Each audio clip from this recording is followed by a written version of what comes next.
You are listening to the realestatepodcast.ca, brought to you by jandc Toronto Real Estate Group.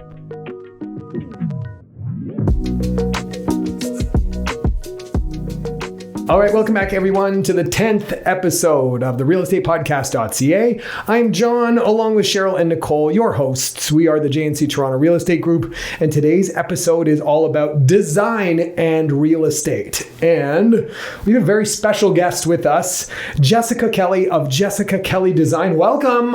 Yay. Yay. Thank you.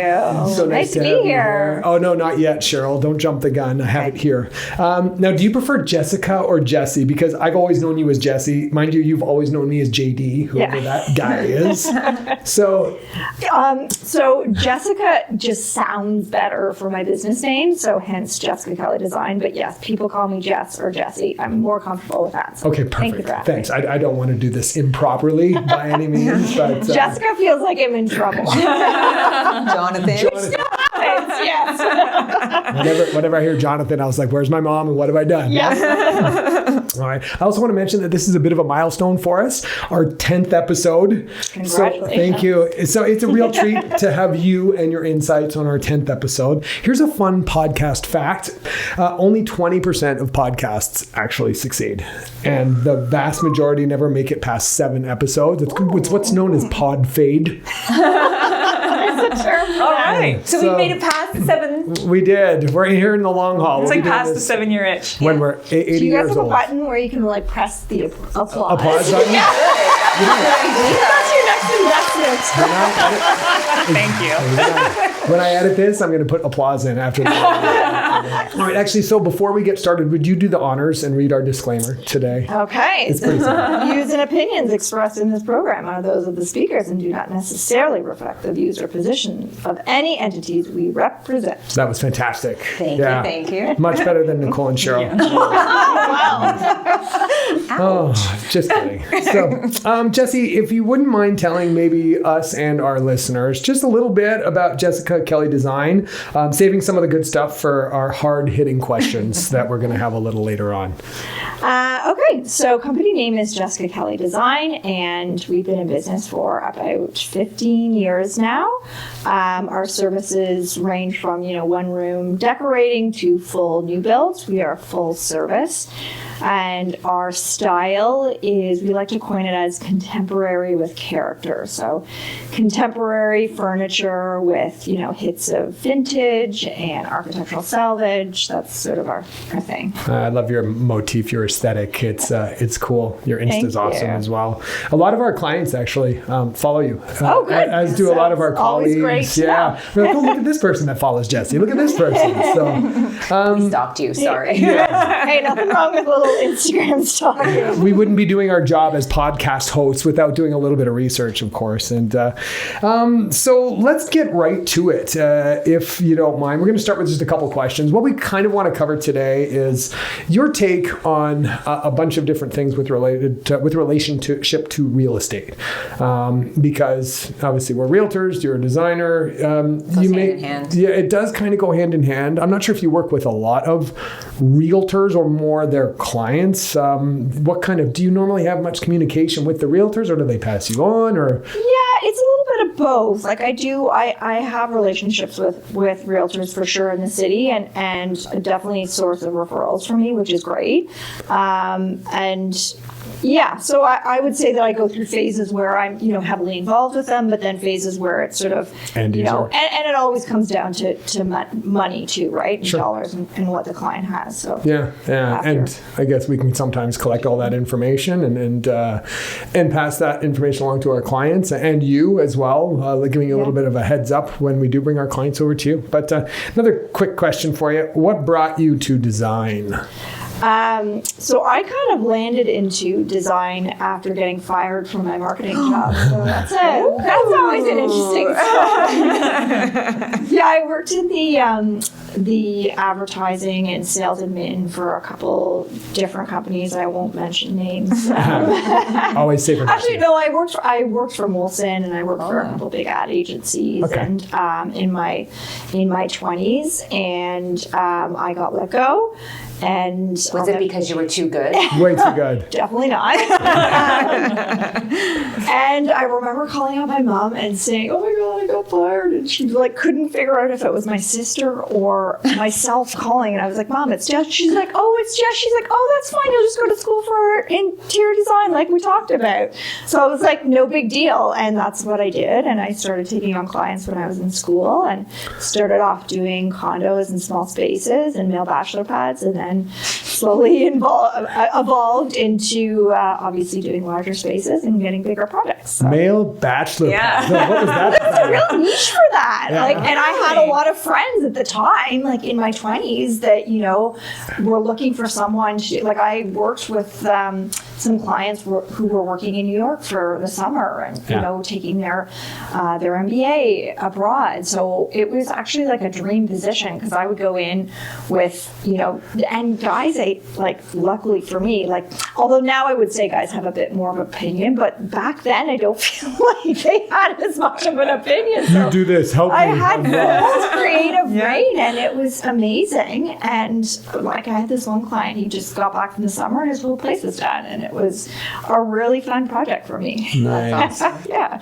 That's Do they nice. have the budgets? Are they like Yeah, he wanting had to the budget. spend money? Yep. Yeah, for sure. For guys that don't have the $10 for an IKEA side table budget. Shit, that's what I They would work with these big companies that would pay for their schooling, right? And then they would get really big bonuses, and they would just, you know, I mean, I probably wasn't, I didn't know how to build at that point in my career either. So maybe I was undercharging, but That takes some time, right? somewhere. Yeah, You have to yeah, build exactly. somehow. So Yeah, I mean, we're interested to know about, you know, how your pricing is kind of now, and I know a lot of our listeners might be as well. But I think when you're first getting started, it's difficult to know what the industry's What your norms worth are, is. what Yeah. your worth is. Yeah, for sure. I got an interesting question that we talked about a little bit on our call, and it's going to be kind of for all of us. We'll start with Nicole. What do you think sells a house, realtor-wise, design-wise? oh yeah, realtor wise, a good realtor. A good realtor. The kitchen, Okay. the flow from the kitchen to the living areas, Yeah. some cool bathroom. Okay. But it's weird. What constitutes cool to you? That's may just not. it, exactly. Yeah. And I'm like a big bath person, so like, what sells a house to me? Anyone like, it's very divided on the bath thing, right? Yeah. So like, people that like baths are like Wabash, you know, like when we had like the big bathtub looking out over a nice area, Corner and windows. People are like, I would never use it. I don't want it. It's wasting my space, Yeah. and I gotta clean it. I did use my bathtub for a while as storage, so There you go. not when I didn't know you yet. Yeah. Were you gonna go next? Yeah, do you want to do the Sure, realtor? sure. The realtor I was going to say perspective. kitchen and bathrooms. Yeah. So, but to the point of what do people like in kitchen and bathrooms, that's why you need someone like Jessie, Yeah. who can make a kitchen and bathroom more, I guess, susceptible to having more eyes on the prize. Yeah. I want to add basement, like how finished basement. How is it finished? What's going on down there? Yeah. Is it dungeony? A lot would depend on your budget. Is it a bachelor pad basement? Do you have the budget to do your basement? Yeah. And I wanted to save you for last because, you know, I think that you're working with the end user for their aesthetic. You know, we don't necessarily, we talk about what helps sell a house. It's not necessarily your job to sell a house. It's your job to work with the client to make it come true. Their dreams, their visualizations, they might not even know what it is would work well. And so that's why they lean on you. And have you ever, it's a two-part question for you, have you ever designed with resale in mind? Because if it's not a forever home for a client, do you ever bring that into the equation saying, you know what, this is your first freehold coming up from a condo. You have no kids yet, it's a 2-bedroom, and they want to do a full design knowing that they may grow out of it in 5 or 6 years. What are your takes on that? Yeah, it's so, I mean, I have a lot of opinions on this because you're right. Like, for sure, kitchen and bath, like, they're going to sell a home because that's the first thing you see and you use it a lot. But to me, when I walk into a home, which I think prohibits a lot of people, is the flow of the house and how it's set up. Because those, to me, like, if you have to move a wall or, you know, put a support beam in or do something like that, like, then all of a sudden your numbers are going up. But if you have, like, an ugly brown kitchen with good flow and good bones, then, like, really all you have to do is slap some white paint on it, right? So to me, like, my vision is such that I'm looking at, you know, what are the bones of the house and what can be easily changed. Right. You know, and what is more expensive, and sort of weighing the pros and cons that way. Like a lot of the houses we do are in, you know, the East End, the Riverside neighborhood, and you're dealing with like, you know, young families where in semi-detached houses where storage is such an issue, right? So if you've carved out areas for storage or custom built-ins and millwork and stuff like that, whether it's even in the back of the house where a lot of people enter because that's where their cars are parked, right? Those are things that I would look for. I mean, I'll give you an example of the flow issue. I bought a house on Bolton about, probably like 16 years ago. They took it off the market, and then right as they took it off the market, I went in with my agent at the time and said, like, can I just take a look? And then I swear it wasn't selling because they had a powder room on the first floor, and this really like obstructed the flow of the living room, and it just made for a very awkward layout, and no one could picture how to lay out the furniture. Okay. Where to me, I was like, you know what, as great as it is to have a powder room on the first floor, there was a bathroom on every other single floor.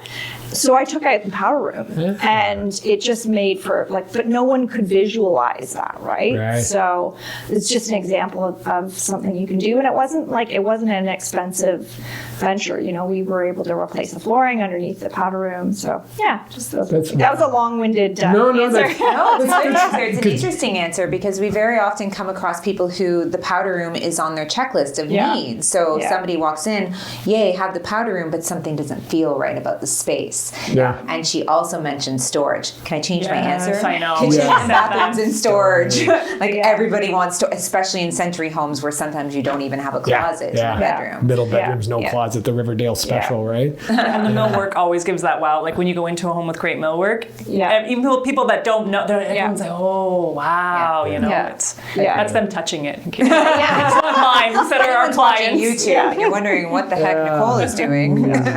She's miming. It's interesting because you thought that maybe taking something like a powder room away to improve flow. Some realtors might be so focused in on the numbers. Oh, main floor powder is what sells a house, but it would totally ruin your experience, your feeling. Does it get you in the fields without the flow? Yeah. Interesting. And if you want me to touch on that, it's interesting that you said about the resale point. I always tell my clients, because I find that a lot of clients are obsessed with resale. Like they go in and they think like, you know, this is gonna, if I take this away, it's going to, when really like they're not looking at the big picture. So what I always say is, you know, think about it like your little black dress. Like what's your cost per use, right? Like if you're gonna use a banquette every single day, it's gonna be the hub of your home. Your kids are gonna do their homework there, but you only plan on living there for like another, you know, 5 to 7 years, you've got your cost per use out of that banquette, right? Or you've got your cost per use for doing custom millwork in the front of the house. I mean, that's going to obviously increase the value, but I think don't always get the return on investment exactly what you spend. Yeah, so I think that you have to look at it that way. Like if it's going to improve your quality of life, like don't necessarily think of it in the way and your stress. And oftentimes like people end up living in that house for so much longer because it meets their needs, right? Yeah. And you have to look at design from that way, not just what, you know, are you going to get your investment back, but are you going to get the most out of the neighborhood, the most out of the house, the most out of your family living, and like ease your stress. Like I know personally with a lot of people when they walk into the house and they see stuff everywhere, like, you know, all your, like the stress, just like the anxiety goes through the roof. The anxiety goes through the roof. Thank you. I was looking for a terminology. It's mom stress, particularly. It's mom stress. Like stuff. Mom stress. Yeah. So seeing that, you know, out of your sight lines could probably add years onto your life. Probably. Right? I think you're right. Yeah. Can I say something about the resale? You can. We have a client right now who is planning a very large renovation on a house they just purchased, and they've asked us so many times, what do you think about this for resale? And they keep preceding it with, but we don't plan on selling anytime soon. And we keep telling them, make it work for you. Yeah. Here are a couple little things we wouldn't suggest. Yeah. And they asked us yesterday about, they want to take out the radiators and the ductless air conditioners and put in ductwork to do central air and furnace. Can I ask sure. an unplanned question? They're ugly rads. They're not century rads. They're the slim profile they one. changed They're them not already. like the pretty character Victorian type of rads. Maybe they'd consider it if it was pretty. Yeah. What are your thoughts? I mean, it's a hard call. I actually don't find that those modern rads are the worst thing. I mean, having ductwork all throughout your house, like, not only is it a huge expense, but if you're not able to, like, I personally hate bulkheads because I just find that they affect the millwork. You know, they lower the ceiling height. And there's also attractive ways that you can cover up radiator boxes. Yeah. There's lots of ways Really that you can do cabinets. custom millwork for, like, very inexpensively. So I would probably recommend to them to just leave it and spend their money on pretty things, right? Because We'll have that's to tell usually them. where the budget lacks, is when you get to the decorating phase, and I can't do, you know, all of the lovely materials. They're on the fence because of budget, and they're like, is this money better spent in another area? I'll tell them to listen to this podcast and they'll get their answer. We will.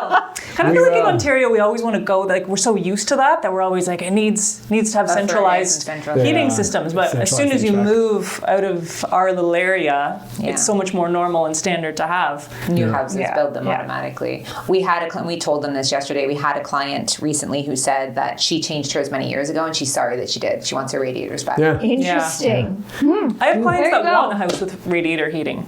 I used to say like 30%. Now I'm going to say it's lower, like 15. But some people, it's because it's a less dry heat they feel, and they just like it better. Interesting. All right, we're going to move it along. What are some misconceptions, Jessie, do you think about using a designer? I think the biggest misconception is that we just focus on the pretty things. I think that so much of what we do is managing the trades, knowing how to speak to them in their terms, and managing suppliers, and schedules and money. And a big part of our service is offering the implementation. So yes, we pick out all the pretty things and we do all the technical drawings, but we also implement it for the clients. And, you know, I've had a lot of projects gone wrong where the clients have decided to implement it on their own. And now I just won't do projects like that because they're not actually getting our full design genius, I'll call it, because they implement the project in a way that they don't understand the drawings, or they don't know how to speak to the mill worker or the contractor. So yes, you know, we do get to select all the materials, and yes, that is the fun part for sure, but implementing the job is just as important, because if it's not done properly, then what's the point? Of course. I think we would all agree, having done renovations in the past. I'm gonna say, what do you think should come first, design, or we talked about this actually, designer and then contractor, or contractor with a designer? Oh, always designer in the very beginning. Plus, if you're working with an architect too, it's really important to hire the designer in the beginning, just because architects and designers speak in different languages and they look at things from different views. So the sooner you can bring in a designer, we'll just have different opinions about things. Like, no, I don't want this jut out wall because you're going to put a dormer here, or I don't want. So there's ways that we can come to an agreement that allows for the aesthetic to work from the outside and the inside. And also with we will hire the contractor for our clients, but if they have someone, then, you know, that's also fine. Obviously, we would prefer to work with our own trades, but yeah, no, the sooner the better, because we do all the planning up front. So I want to ask a question. Okay, I do see it's on your list of questions, John, so I'm going to interject. Nicole, ask a question. I'm going to take your question away. How do designers price their work? I'm so interested in this because I've done a number of renovations without a designer ever, and there's been some debacles. And they look terrible. So I'm so curious. Honestly, because we've been doing them for so long and just sort of started higgledy-piggledy and then it's evolved, I didn't even know. I know it's a new one, right? Higgledy-piggledy. She's born in the turn of the century. She's a Victorian person, really. Nicole-isms. The idea, even the thought of using a designer never occurred to me until, you know, at some point we were doing whole houses and then something would be like, oh shoot, I really wish someone had, you know, told us that. I had that idea, but I had it too late. Now they can't put it in. Anyway, that was a very long-winded way for me to ask you. Yeah, you learned how your lesson. do designers price their work?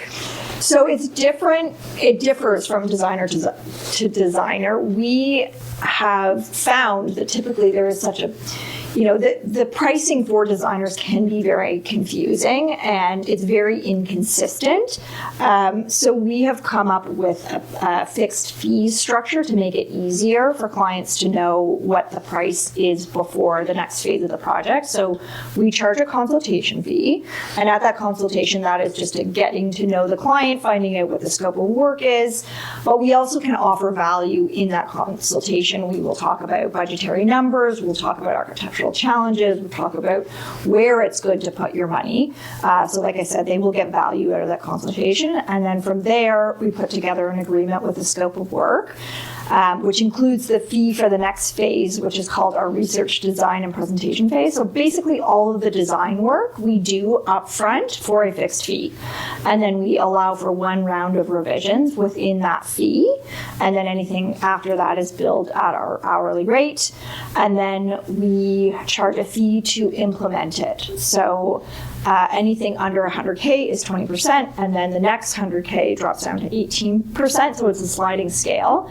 Now, I will say for larger projects, yes, that's an expensive model to use. So if we're working with a builder and they have a management service within their company, then we bill on a consulting basis for implementation, which, like I mentioned before, it's not a good idea to just drop the designer after the design is finished, because we still need to be there for site checks, we still need to be there for installations of the millwork, of the tile, all those things, because stuff changes and you never know, you could also change your mind once you see it in real life, even a 3D drawing, after things change, so it's still very important for us to be part of the execution phase. Great. Do you do quality control a little bit? Totally. And just make sure everyone is running on schedule and that kind of thing. But our whole thing, our whole pitch is that what the design fee and even the project fee, because at the presentation,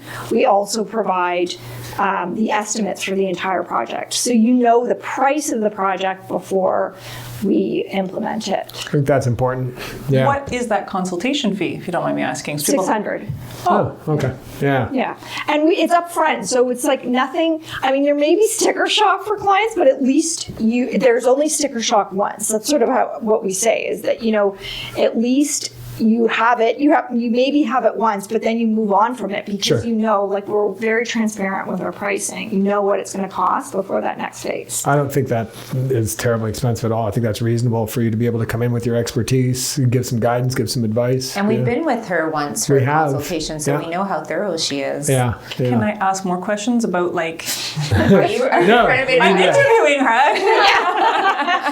So what would be, and the stand, I mean, you've already said there is no standard, we offer several different services, several different ways, but what should someone expect that they might have to pay if they want to renovate John and Cheryl's basement? Yeah. Yes. It's about 500 or 600 square feet. Gutting, rejig a laundry room and a bathroom. Or is it difficult just to? Yeah. Well, it's hard to throw. So I actually have this crazy spreadsheet that I go, because it's our fixed fee for design is based on time. So I put everything into a spreadsheet and I go through it. I'm like, how much time is it going to take me to do this? How much time is it going to take my associate to do all the drawings? How much? So I'm not just winging a number. I go in and I actually figure out how much time I think it's going to take me to do each task. So that if someone comes back to me and says, actually, I don't want to do the bathroom anymore, I'm like, it's easy for me to go, okay, I'm just going to take that out and here's your price now. But also how it helps is that, you may want that bathroom design, but you may decide to execute it later, but at least you're going to know what it looks like, right? Right. So I always recommend having us design, because at the end of the day, it's still going to be a better value for you to have us design everything and then decide to execute it later on. Do you have many people who hire you to design and then they sit on the design for a while? Yes. Yeah, that will often happen just for budgetary reasons. Right. But typically, for the most part, I find that people who hire us know that they want to implement it within the year or so.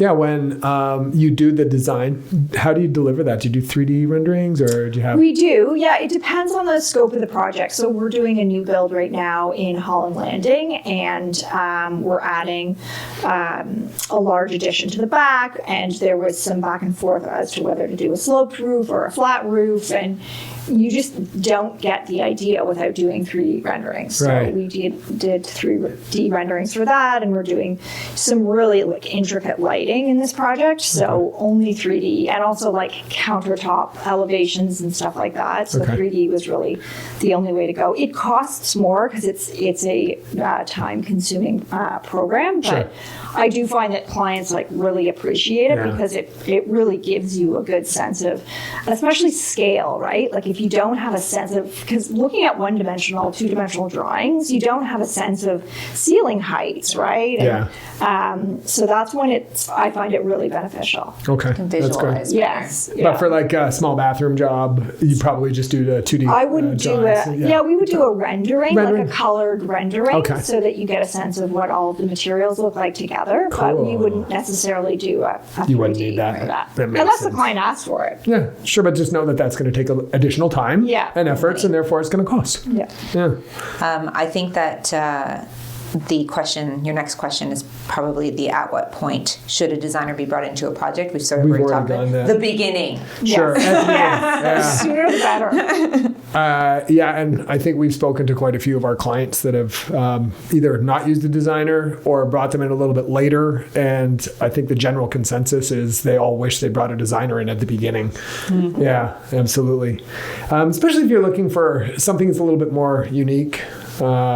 Maybe, not your just run of the mill, we're just changing a bathroom with exactly the same, like putting in a new tub and a new vanity kind of idea, and don't need anything changed. Yeah, for sure. Well, what about you, Cheryl? Do you have any questions for Jessie? You can take over a little bit. Jessie, I would like to know who your ideal client is. Oh, my ideal client, one with obviously an unlimited budget. What a same here. Yeah. In Riverside, on my street. Do you gravitate towards, because you do big projects and small projects, do you gravitate towards one type of home or one type of like young families or something like that? I mean, not necessarily as far as, families, or honestly, the dream project is always when you get to do the material selection, like the hard finish selection, and then also the decorating. So the full project, because again, like using my buzzword, the design genius, like it's all well and great to just pick the hard finishes, but when I can't make those finishes sing with the decorating and the soft furnishings, like you're not getting the full. And I love decorating. Like I love, doing those. For whatever reason, the last couple of years, I've done a lot of construction projects, and I really want it because people run out of money at that point, right? So they don't have the funds to implement the decorating. And like I said, that's you can really make the project sing with the proper furniture. If I may, just before because we have clients often ask us about decorating after the fact, would you take on a project, say if our clients purchased a home, it was already renovated? Oh, for sure. Yeah. Okay, great. Is it easier to tell me the pricing on the decorating? I need all of these services and I want to know what they cost. You may have a future client. I would say like it's such an enigma. People don't know. I don't know. And so instead of like I have to find out, I'll just do it myself. But I feel like if people have more of a concept is like this is what it could cost. So I would say roughly, like depending on how much millwork there is, I would budget $5,000 a room, like give or take. For decorating. Yes, because it's too hard, but there's a lot of variables, right? Like millwork is a huge variable because that takes a lot of time to do custom millwork drawings, or if there's like other material selection. But I would say it's rare that I would do a project that would be under $5,000 for our services, because under that, it's hard for me to make money, to be honest, because there's still like I have staff to pay, I have all of my variables. Sorry. Does that make sense? Yeah. And what else is included in the decor? Like, are you helping with furniture selection? So we do textiles? everything. It's the same process. Okay. So I would send you a questionnaire, and you would fill out the questionnaire. I have a funny question that I ask, which always allows me to nail the client's taste. What is your favorite restaurant or hotel? And I really find that because they're such a hub for beautiful inspiration and design, that if a client can tell me that, I'm like, oh, okay, so they like this type of design. And I remember once a client loved La Palma. We did these big bamboo leaf fabric curtains, and she loved it. So we would do everything in that presentation. We would select the furniture, we would select the drapery fabric, the paint colors, the toss cushions, the rug, the accessories, all of those things, the art. Okay. So everything would be included, and your set of estimates. So you would know what the project costs. Right. You said something right now that I want to ask. It's a little bit off topic of that. It's more to do with real estate. Paint colors. You do paint color selections. We do a lot of painting. Actually, most of our listings will paint. And obviously when for resale, white is a go-to or light gray. Yeah. We also do feature walls, and feature walls are very much about trend. What's trending right now, what colors, also to work in with the furniture. Yeah. Do you have some favorite trending colors right now, and how do you feel about feature walls? Oh, that's a loaded question. I can tell by that smile. March 2024. We don't want someone to listen to 7 years from now and be like, she's so off. So January 2023. Yeah, right? So I am not a fan of feature walls because I feel like they disconnect a room. There's not as much cohesion. I am a big fan of, wait for it, painting the trim and the baseboard the same color, especially when you have lower ceilings. I find that it just gives it wraps a room in this intense color. So I really like to do that. If you're trying to highlight architectural features, then yes, you can paint the trim and the baseboard a different color and have some fun with that, and don't necessarily think you have to paint your trim white all the time. A lot of the time what we've done is, so say I'm painting room green, I might do that next step up in that family of colors in the slightly darker green for the trim and baseboard, right? Okay. Paint colors that I like, I'm really liking the deep, moody colors these days. We're doing a really beautiful green in a mudroom right now. I mean, honestly, I love all the Farrow Ball colors. Just pick any of those colors and I love them. They have one called Brinjal that is beautiful. It's a beautiful wine color. We're doing some millwork in an office in Farrow & Ball's Barisica right now, which is a beautiful purple. Okay. Ooh. Yep. But it's not, it's almost a mauve, a gray mauve. Okay. I mean, I'm really into greens right now, sagey greens. Yeah, me too. That's my go-to right now. Yeah, Cheryl's liking those. We have a lot of feature walls that are in a sagey green color. Yeah. Let's paint it green! But next time, just do all the walls. Yeah. I have seen a couple times where bedrooms, especially in condos, will do two walls. And I'm And we did list something last year that our client had done a grass cloth, navy blue wallpaper, and then painted all beautiful. Baseboards to match it. Beautiful. And it was I love amazing. That. Yeah. Was that with the orange curtains? Was that That's my favorite room in my life. Ever. Yeah. It was really nice.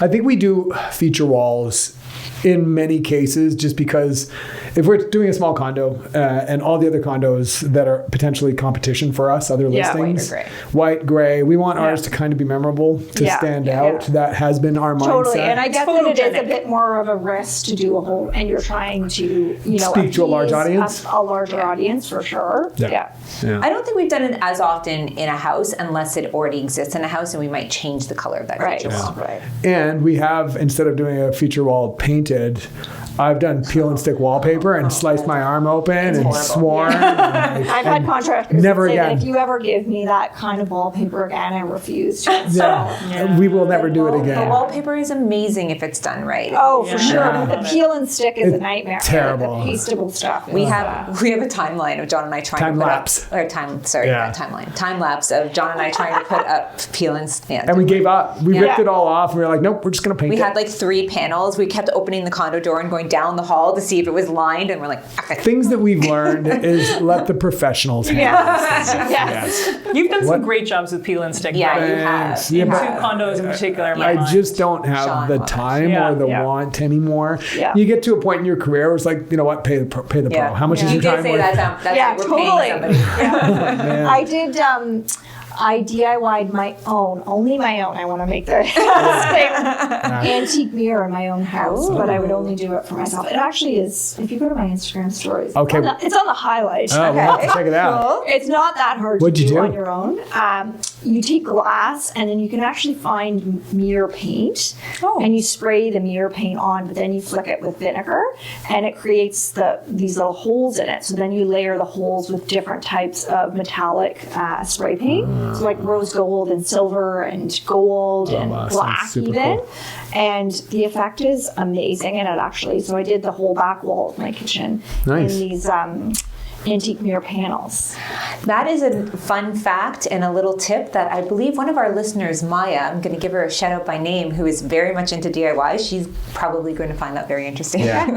Maya, if you're listening, head on over to Jessica Kelly Design on Instagram. It'll be on her featured stories. Highlights, that's it. Thank you, Cheryl. I'm not good with the Instagram. That's Cheryl's The jam. Instagram. Because I'm over here. Throw osmosis into you. I'm usually better than that. I know you are. You're rubbing off on me. Do you have numerous, going back to the previous question, do you have numerous go-to contracts or suppliers that you work with? For sure. I have different contractors for different projects. So what I find with contractors is they will not or do not like to, unless it's a large project, go 30 minutes out of their sort of zone, right? Because that means they're not going to make as frequent site checks or visits or manage the job properly. So I have contractors for the West End, for the North End, for, Landing. Yeah, exactly. And there's different contractors for different personality types too, right? As I know you guys know. Yes. In this industry, we deal with a lot of different personality types, and sometimes I just think that, I've got some interesting personality types when it comes to trades, and it doesn't always mix with specific clients, so you have to be mindful of that. Yep. So yeah, and for sure when it comes to suppliers as well, we go through a lot of suppliers. I mean, with mill workers, for me, like, communication is so important. So if you're not communicating with me, even if you're delayed or even if something has come up, I just want to know. And again, it goes back to the implementation component that I was talking about earlier. It's very important for me too to communicate that with my clients. So that is so important. Why you also want a designer, in my opinion, to be full service and to be the project manager, because then you're not chasing that mill worker who's not a really good communicator in the first place. Yeah, we've had to kind of manage our own renovation when we thought we were getting project management. So why didn't we use Jessie? I know. The thing with the contractors that we've found, because we have used numerous and had our clients use numerous, just a lot of times it's about availability, which is our biggest thing. So it's good that you have a bit of a stable and contractors and their sub-trades that you have worked with before that has done good work. Yeah. Because earlier in our career, people were saying, "Do you know a good contractor?" And we do some research and we maybe heard through the grapevine, but we never know if they're going to be doing a great job. And a lot of times they're only as good as their sub-trades. For sure. And if you're doing a larger job, then you want that contractor to have sub-trades that are in-house, because that will allow your project to move along much quicker. But if you're working on a project that where the contractor only hires out sub-trades, then your project might not necessarily go as scheduled. Now, that's I'm talking larger projects. Smaller projects is okay if they subcontract work, but larger projects, you definitely want them to have in-house trades. Okay, so you talked about your favorite paint colors. Do you have any other favorite trends or designs? And specifically, I want to know regarding kitchen cabinetry color. Oh, jeez. It's for her. Great conversation. Yeah, exactly. Hang on, let me get my pen. Come over here. Because I feel like that's a big thing. That is As buyers go through, I'll tell you, I saw Drew Barrymore had somebody, a designer, I don't even know who, I literally passed it by in a second. He was talking about how white is out and wood is in. Yeah, white is out. I'm so sick of doing white kitchens, but I get that,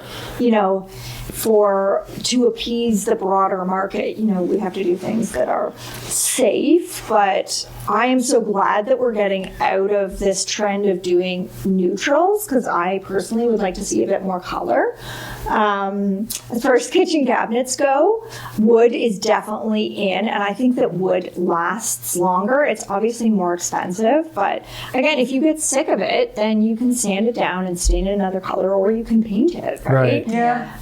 I always, if you do, again, with the good bones, right? If you get quality work, then you can update these things too. What's a good style of cabinet to get that will last? Honestly, I think that I've never been a fan of flat slab cabinetry, but I honestly don't think any sort of modified shaker is ever going to truly go out of style. Right. I mean, I get a lot of people that are like, oh my God, I don't want to clean this, or I don't want to clean that. It's like, there's no amount of non-cleaning that you're not going to be, you always have to clean There's it. no amount of non-cleaning. You're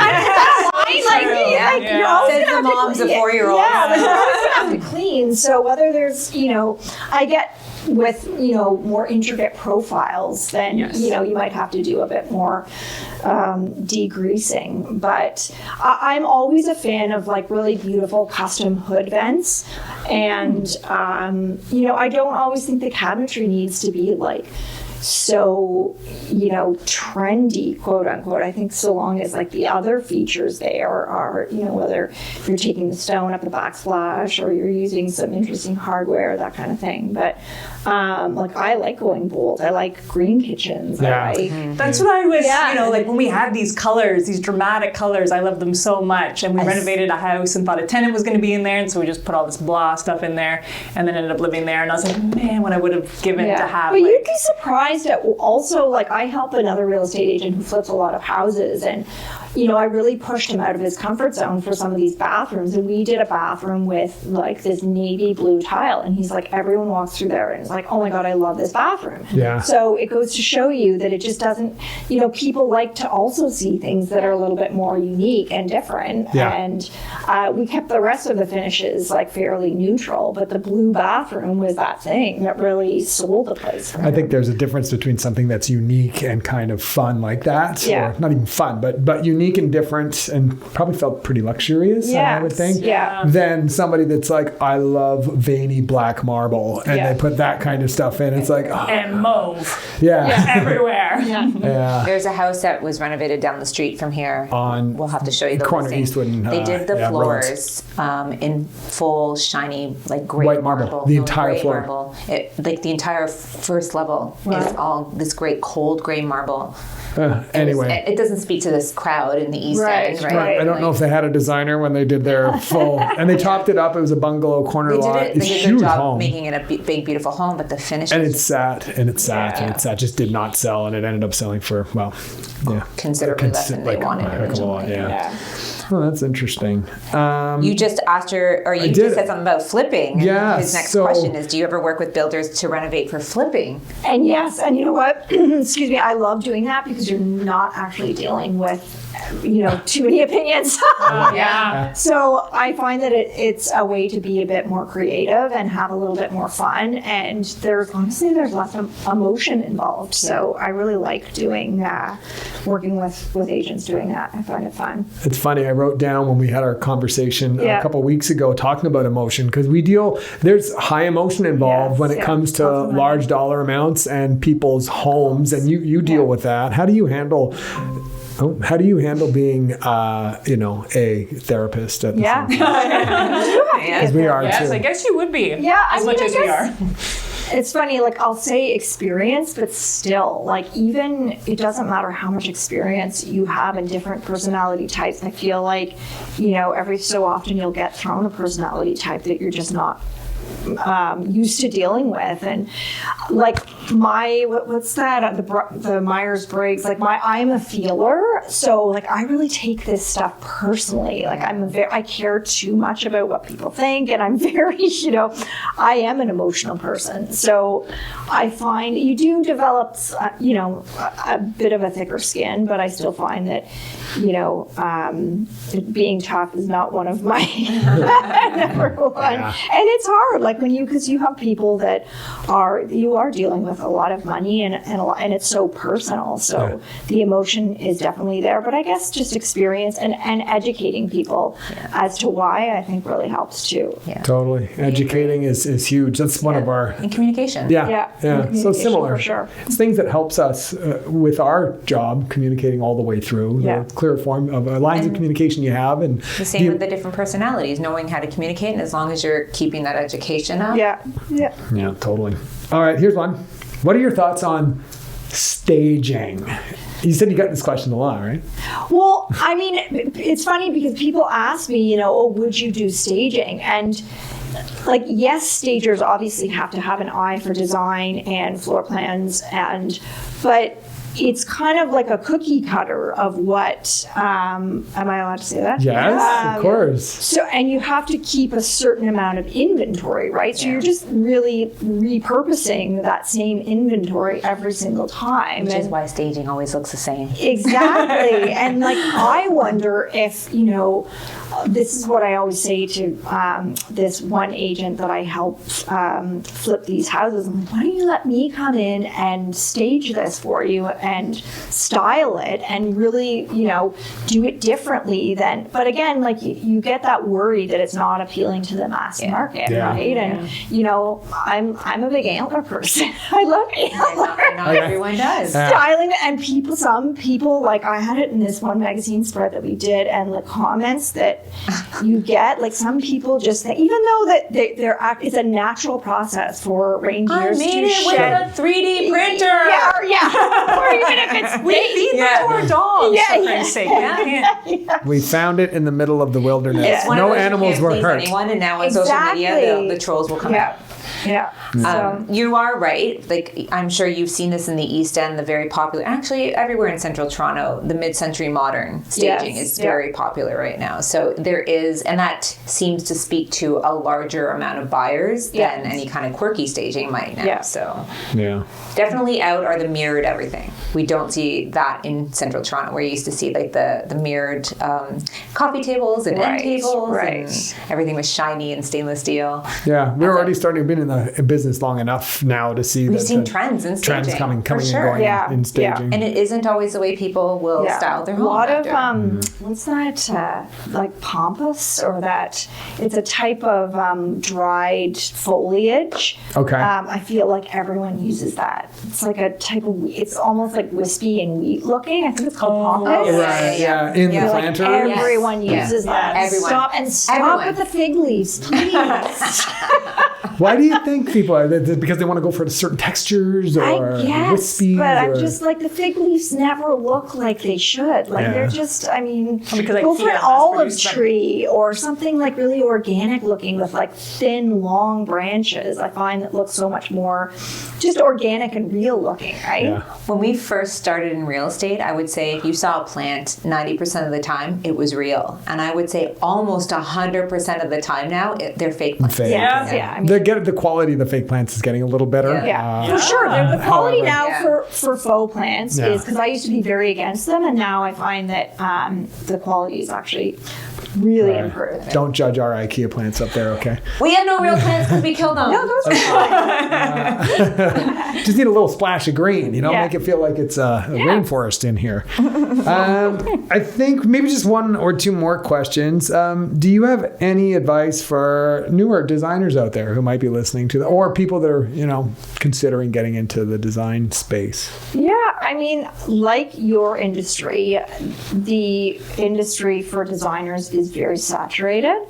I think that it's important in the beginning to niche yourself like I did and set yourself apart. You have to have a very strong marketing plan and stick to that. I think that is really important. Talk to as many people as you can that are in the industry.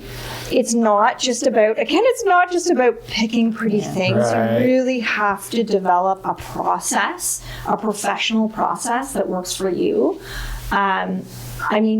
I never worked for anyone else. So admittedly, it took me a lot longer to get my groove, to, figure out my pricing, to figure out my process, to figure out, I'm going to give a plug to my girlfriend, Rebecca Hay, because she started this designer coaching service. So she coaches designers who are just starting out, and she's done it because we took all these business of design courses together, and then she noticed more of a need for it. So take her course. Yeah, no, that's great. I think that's something that gets missed no matter what industry you go into. If you're starting a business, you're an entrepreneur. Yeah, and they don't teach you that in school. No. It's the same with real estate. Yeah. Right? We're entrepreneurs it's as well. It's important to have great mentorship, I think. Definitely don't teach that in the real estate courses. Yeah. Okay, talking about plugs, you want to give her a plug. Is there anyone else that you have that you've worked with in, collaborating as part of your services that you think are fantastic? We work with so many great suppliers. I'm really lucky. I was just on my carpet suppliers podcast a couple of weeks ago. I'll give him a shout out. Do it. His name is Anthony at Studio 321B. And I just ran into a floral supplier that I've used in the past, and she's doing some really beautiful work, but she doesn't have a Queen Street location anymore. Quince Flowers. Oh, I know her. Yes, she's amazing. Yeah, I shot some videos for her when we were doing some support local during COVID. Yeah. So she's now beside Avenue Road Furniture. Okay. So not as exposed. So don't forget about her, but she does really great work. Yeah. No, absolutely not. Well, that might even be a good segue to winding up this podcast today. Is at the end of every podcast, we like to kind of give a local business a shout out. Yeah. And we've done businesses across the city. We try to go local, not big bucks. Is there anyone that you wanted to say? Well, that's what I was going to say. Amazing. Yeah. Cool. So, and where are they located again, just so we know? So they're beside Avenue Road Furniture, and it's Quince with an N. Yes. Yeah. And do you want me to find the social, John? Sure, that would be great. Yeah, when we went into the depths of COVID, Cheryl and I did something called the Love 20. Love 19, COVID-19, not Love 19. So we bought like a bunch of gift cards to 19 different businesses. We went in and we shot each of these small local businesses, their owners and their managers, just talking a little bit about their company. And we had people submitting their emails to us after they've watched the video we put up on Instagram, and we did just trying to support them all. And then we gave away gift cards for all of them, and Quince Flowers was one of them. She was great. Yeah, she got beautiful floral designs and planters and everything like that. I'll mention one more, but I don't want to mess up the name. There is, I think it's just called The Framer on Gerard and just close to Broadview. Yes. I send her all of my art pieces to have framed. And You've been there. I've been there, but there are a number of locations. So they're not affiliated. They're not affiliated. Okay. No, so you have to go to the one on Gerard, close to Broadview. And she's just so lovely to deal with, and her prices are very reasonable, I find, and really quick turnaround. And if you're I've done some very expensive pieces for clients there, and they take really good quality, or really good care of the pieces. We exchange just regular glass for museum glass, for example, for some of her pieces, and she did a really good job. So just wanted to add that too. Yeah, it's very important. I was in the art business for many years, and framing can make or break a beautiful piece of art. Yeah, and so can the glass. Absolutely. Yeah. Literally make or break. It can ruin the artwork. Totally. Yeah. So Quince Flowers, QUINCE Flowers is their Instagram handle. And they're actually at 20 Wagstaff Drive. Yeah. It did say they're moving from Riverside. Okay, so that's their new location. So drop by if you ever want some beautiful flowers because it's springtime. And plants. They have great plants in there. as well. Very unique plants. Real plants. Follow them on Real ones, Instagram if you want happy flowers in your newsfeed. That's it. Speaking of which, for anyone wanting more information about how Jessica Kelly Designs can help you with your design and build needs, you can find her online at jessicakellydesign.com, Instagram and Facebook at Jessica Kelly Design, Pinterest, J Kelly Design, and LinkedIn. Just look up Jessie Kelly and you're going to find her smiling face there. And as always, you can find us and more about us at the realestatepodcast.ca. Our socials are at jandc Toronto Group. Get a chance if you've just been listening to our podcast, try us out on Facebook. You'll get to see Cheryl. You mean YouTube? Yeah, sorry. Let me try that out. Oh my gosh. Facebook. We don't really do the Facebook. No, we don't do much Facebook. Yeah. If you get a chance, check us out on YouTube because you get to see our animated face. You get to see Cheryl frown at me half the time, which is... We do put the trailers on Facebook and Instagram, which are fabulous. John makes a trailer. I think they're great. I love them. Do you watch them many times? Not as many times as the lifestyle listing video. videos. 25 I find them watching our videos over and over again all the time. I get the song stuck in my head, and they don't even have vocals in them. Like, I'm like... Yeah, she's a special one, Nicole. Thank you so much for joining us. Thank you for having me. Happy spring. Can't wait to chat with you after this about some work. That Great. we would love to have Thank you so you do much for for us. having me. It's All right. Thank you, everyone, for joining us, and have a happy spring. Bye. You have been listening to therealestatepodcast.ca. Visit our website for more episodes and follow us on Instagram, Facebook, and YouTube at JNC Toronto Group.